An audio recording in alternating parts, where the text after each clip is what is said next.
Lezzet Dünyası kanalımdan herkese merhabalar. Kanalıma, mutfağıma hoş geldiniz arkadaşlar. Evet sevgili arkadaşlarım, görmüş olduğunuz gibi bugün sizinle gül baklavası tarifini paylaştım.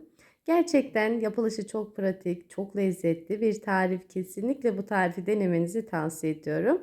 Şöyle videoma geçmeden önce son halinde sizinle daha yakından paylaşmak istedim. Dışı çıtır çıtır, içi kat kat bir tarif. Dediğim gibi bu tarifi denemenizi tavsiye ediyorum. Denerseniz olumlu veya olumsuz yorumlarınızı bekliyorum. Dilerseniz bir an önce tarifimizin yapılışına geçelim. Bakalım nasıl yapmışım, beğenecek misiniz? İyi seyirler diliyorum. İlk önce uygun bir yoğurma kabının içerisine 1 yemek kaşığı margarinimi aldım. Üzerine 2 adet yumurta, 1 çay bardağı süt, 1 çay bardağı su ve 1 çay bardağından 1 parmak eksik sıvı yağını ilave ediyorum. Sevgili arkadaşlarım, kullanmış olduğumuz margarin mutlaka oda sıcaklığında olsun. Şöyle çıtır çıtır olması için 2 yemek kaşığı sirke kullandım. Dilerseniz sirke yerine limon suyu da kullanabilirsiniz. Bir fiske tuzu da ilave ettikten sonra malzemelerimi güzelce karıştırıyorum. Ben margarin kullandım. Dilerseniz tereyağı da kullanabilirsiniz. Suyu ve sütü mutlaka oda sıcaklığında olsun. Yani buzdolabından çıkarır çıkarmaz kullanmayın özellikle sütünüzü. Şöyle yarım saat öncesinden dolaptan çıkarırsanız kıvamını daha kolay bulur. İlk önce şöyle elimle karıştırdım. Çünkü margarinin böyle malzemelere tamamen karışması gerekiyor. Daha sonra kontrollü bir şekilde unumuzu ilave ediyorum. Her tarifimde mutlaka söylüyorum, yumurtanın küçüklüğünden, büyüklüğünden veya unun markasından miktarı değişebilir. Mutlaka unumuzu kontrollü bir şekilde ilave edelim. Yumuşak ama böyle ele yapışmayan yumuşaklıkta bir hamur kıvamı olması gerekiyor sevgili arkadaşlarım. Şöyle malzemelerimi güzelce karıştırıyorum. Birçoğumuz biliyoruzdur. Özellikle baklava hamurunu ne kadar uzun süre yoğurursak o kadar özlü bir hamurumuz olur. Evet, görmüş olduğunuz gibi kontrollü bir şekilde unumu ilave ediyorum. Bu tarifimde ben 5 su bardağı un kullandım. Bu arada kullanmış olduğum su bardağı ölçüm 200 milim. Çay bardağım ise 125 milim. Evet, 5,5 su bardağı kadar un ayarlamıştım. Yarım su bardağı un kaldı. Daha sonra şöyle hamurumu tezgahın üzerine çıkardım. Bakın bu şekilde hamuru koparmadan katlayarak ezerek yoğurursanız o kadar güzel bir kıvam alıyor ki. Bu şekilde de 3-4 dakika kadar da bu şekilde yoğurdum. Ben hamurumu sabah erken saatlerde yoğurdum sevgili arkadaşlarım. Bezeleyeceğim, merdaneleyeceğim. Daha sonrasında bir 4 saat, 4,5 saat kadar dinlendirdim. Tabi dilerseniz hamurunuzu akşamdan yoğurun. Böyle sabaha kadar dinlensin. İnanın işiniz çok daha pratik olur. Çok daha böyle incecik baklavalar açılıyor. Bence o şekilde daha iyi oluyor. Daha sonra hamurumu görmüş olduğunuz gibi toparlıyorum ve gelişigüzel keseceğim. Bu tarifimde ben toplamda 32 tane küçük küçük bezeler yapacağım sevgili arkadaşlarım. Böyle cevizden daha küçük bezeler yapacağım. Aslında sevgili arkadaşlarım, ben kanalımda daha öncesinde de gül baklavası tarifini paylaştım ve sizler tarafından çok beğenildi. Çok güzel bir izlenme aldım. Ama hamuru birebir aynısı değil. Ben daha öncesinde 18 tane bezeden hazırlamıştım. Yani bu hamur, bu ölçüler aslında bir tepsilik bir baklava için, yani bir tepsi büyük boy baklava için. Ama bu kez küçük küçük bezeler alıyorum. Yani daha küçük olsun, dilimleri daha küçük olsun istiyorum. Böylece 32 tane beze aldım. Yani böylece ben 2 tepsi baklava hazırladım bu hamurdan, bu ölçülerden. Şöyle bir tepsi fırın tepsisi, yani büyük tepsi olacak şekilde bir tepsi de orta boy hazırladım. Büyük boy tepsimi ben pişirdim, şerbetledim. Diğerini ise pişirdim. Yani bu şekilde yapabilirsiniz. Özellikle anlatmak istedim. Baklavanızı pişirin, serin bir yerde haftalarca saklayabilirsiniz. Hiçbir sıkıntı olmaz. Daha sonra istediğiniz zaman, atıyorum bir misafiriniz gelir veya canınız çektiği zaman şerbetini dökersiniz. Taze baklavadan hiçbir farkı olmaz. Yani o şekilde baklavanızı günler öncesinden, bir bayram baklavası hazırlıyorsanız eğer günler öncesinden hazırlayabilirsiniz. Evet, şöyle bezelerimi aldıktan sonra ben şöyle bir tepsimin içerisine aldım. Üzerini kapatıyorum. Çok fazla dinlendirmeyeceğim. Sadece 8-10 dakika kadar dinlendireceğim. Böylece hamurun biraz daha kıvamını bulmuş olacak. Evet, bezeler dinlenirken ben de bir taraftan baklavamızın şerbetini hazırlamaya geçtim. Uygun bir tencerenin içerisine 4 su bardağı toz şeker, üzerine 4,5 su bardağı suyu ilave ettim. İlk önce şöyle güzelce karıştırıyorum. Daha sonra ocağımı orta ateşte açıyorum ve kaynamaya bırakıyorum. Kaynadıktan sonra kapağını kapatırsanız daha iyi olur. Böyle yarım kapatırsanız. Kaynadıktan sonra ben 30-35 dakika daha kaynattım. Şerbetimizin kıvamı oldukça katı olması gerekiyor sevgili arkadaşlarım. Aslında baklavanın en önemli püf noktası ilk önce baklavayı pişirme, tabii fırın derecesi, pişirme süresi böyle güzelce pişmiş olması gerekiyor. Daha sonra ise şerbeti. Şerbetimizin şekerleme yapmaması için ben daha sonrasında çeyrek limon suyu sıktım ve kabuğunu da böyle güzel bir aroma veriyor bence. Kabuğunu da şerbetin içerisine bıraktım. Bu şekilde 30-35 dakika şerbetimizi kaynattım. Bakın sevgili arkadaşlarım, bu şekilde şerbetin kıvamını anlayabilirsiniz. Bakın tahta kaşığımın üzerindeki o son damlacıklar oldukça ağır, kendini bırakmıyor. İsterseniz o son damlacıkları tırnağınızın üzerine damlatın. Yine aynı şekilde, yani böyle su gibi akışkan olmayacak. Zor damlıyorsa şerbetin kıvamı güzeldir. Bu tarifte şerbetimizin buz gibi olması gerekiyor.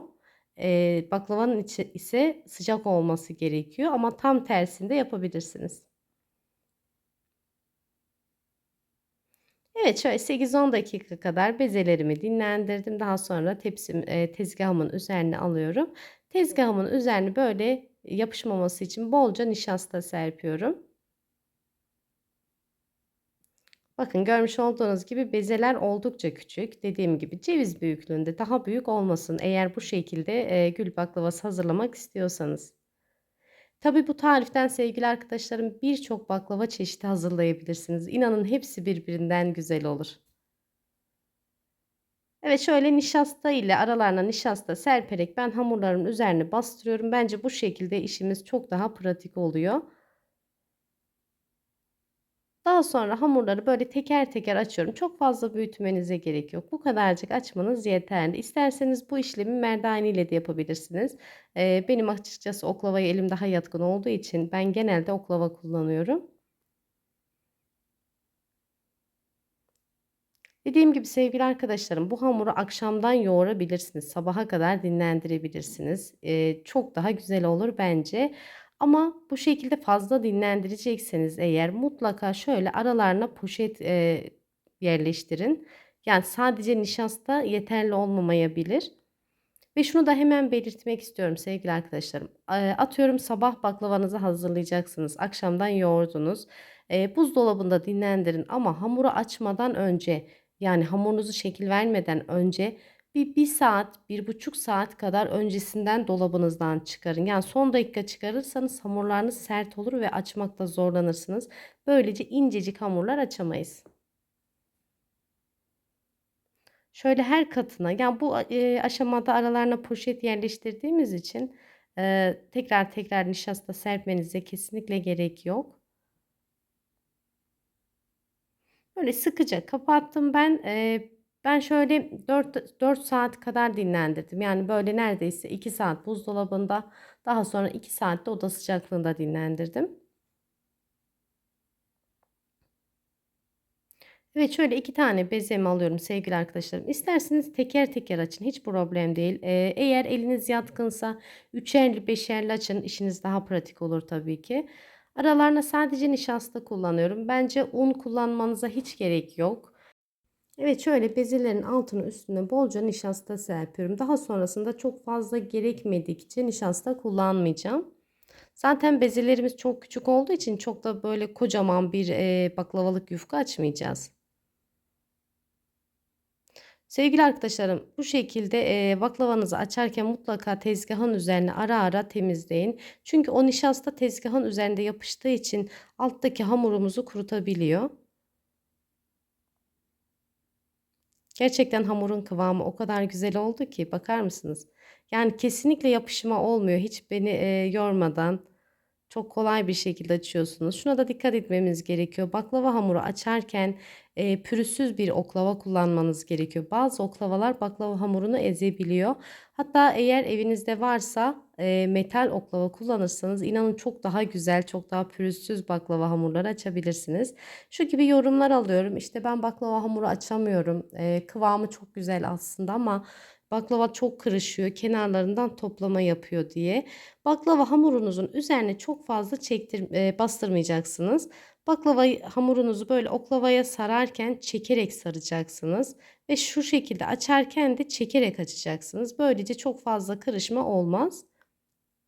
Ve baklava hamurunuz eğer kenarlarından toplama yapıyorsa, böyle kenarlarından kıvrılıyorsa eğer, hamurunuzu bence yeteri kadar dinlendirmemişsiniz demektir. Şöyle oklavamı değiştireceğim. Açıkçası benim o küçük oklavam da birazcık eziyor baklava hamurunu. Ve bakın kesinlikle yapışma yok. Evet sevgili arkadaşlarım, siz videomu izlerken benim de sizden küçücük bir ricam olacak. Eğer hala kanalıma abone değilseniz abone olmayı, yeni videolarımdan haberdar olmak için bildirim zilini açmayı ve videolarımı beğenmeyi unutmayın lütfen. Videolarımı, tariflerimi sevdiğiniz kişilerle paylaşarak da bana destek olabilirsiniz. Kanalımın büyümesi ve güzel yerlere gelmesi için sizin desteğinize çok ihtiyacım var ve ben gerçekten sizler sayesinde kanalımın çok güzel yerlere geleceğine gönülden inanıyorum. Hepinize çok teşekkür ediyorum. Ayrıca tariflerimi denerseniz olumlu veya olumsuz düşüncelerinizi, fikirlerinizi benimle paylaşırsanız gerçekten çok sevinirim. Son zamanlarda çok güzel yorumlar alıyorum sevgili arkadaşlarım. Genelde olumlu yorumlar alıyorum. Arada istisna böyle olumsuz yorumlar alsam da genelde seviyorsunuz tariflerimi. Tekrardan teşekkür ediyorum. Evet, hamurumuzu da yeteri kadar büyüttük. Yeteri kadar incelttiğimizi düşünüyorum. Ve bakın sevgili arkadaşlarım, gerçekten böyle incecik tül gibi hamurumuz oldu. Tabii eğer derseniz ki bu ölçülerde bu tepsiyle yapacağım ama tam bir tepsi olsun, hamurum kalmasın derseniz tabii kalan hamurunuzu buzdolabınızın buzluk bölümüne de atabilirsiniz sevgili arkadaşlarım. Dilediğiniz zaman çıkarıp kullanabilirsiniz. Sadece bir tepsi hazırlamak istiyorum derseniz malzemeleri, mesela ben bir çay kaşığı kullandığım, çay bardağı kullandığım malzemeleri bir çay bardağından bir parmak eksik olacak şekilde kullanabilirsiniz.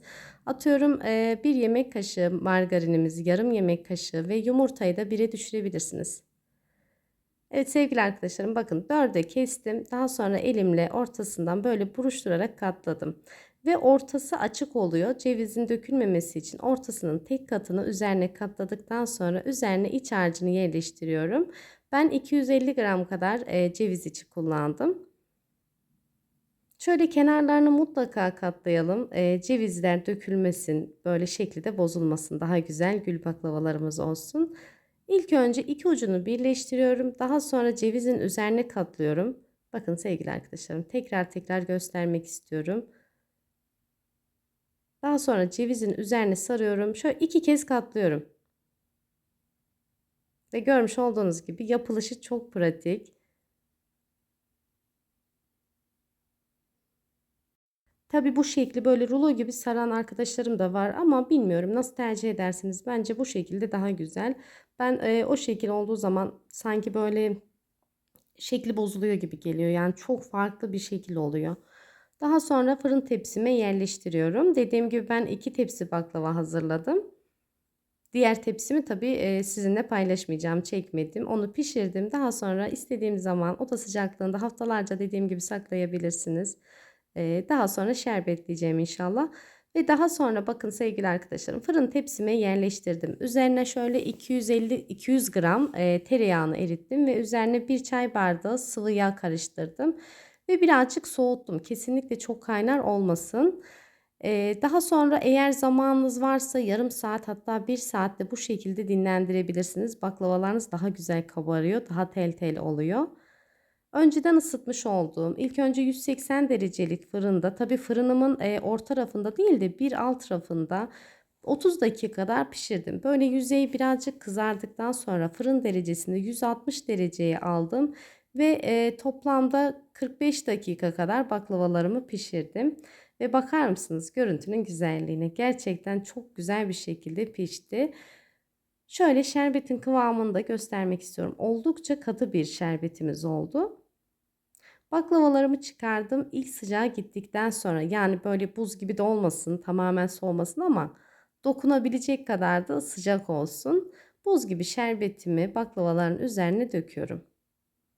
En az 1 saat dinlendirmemiz gerekiyor. Tabii bir gece dinlendirirsek, 3-4 saat dinlendirirsek tabii ki daha güzel olur. Tabii ki sevgili arkadaşlarım, tam tersini de yapabilirsiniz. İsterseniz şerbetinizi, baklavalarınızı dediğim gibi öncesinden hazırlayın. Daha sonra şerbetinizi hazırlıyorsanız eğer, şerbet böyle bir tık sıcak olsun. Yani hafifçe eli yakar gibi, böyle çok kaynar değil kesinlikle. Yani o şekilde de olabilir. Ve bakın oldukça şerbetliydi aslında. 1 saat dinlendirdim. Fazla zamanım olmadığı için daha uzun süre dinlendirip aslında kıvamını size göstermek isterdim ama çok fazla zamanım yoktu. Ben şöyle 1 saat kadar dinlendirdim. Bakar mısınız sevgili arkadaşlarım? Görüntüsü çok güzel. Şerbetini çok güzel bir şekilde çekti. Evet, şöyle kıvamını da sizinle daha yakından paylaşmak istiyorum.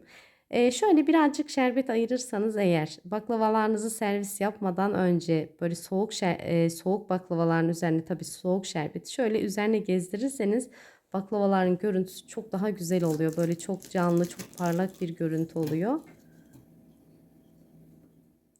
Evet, görmüş olduğunuz gibi çok güzel oldu. Çok da pratik bir şekilde hazırladık. Ne dersiniz? Ben gerçekten çok severek hazırladığım tariflerimden bir tanesi. Evet sevgili arkadaşlarım, bugünlük de benden bu kadar. Videomu izlediğiniz için hepinize çok teşekkür ediyorum. Deneyecek arkadaşlara şimdiden afiyet bal şeker olsun. Allah'a emanet olun.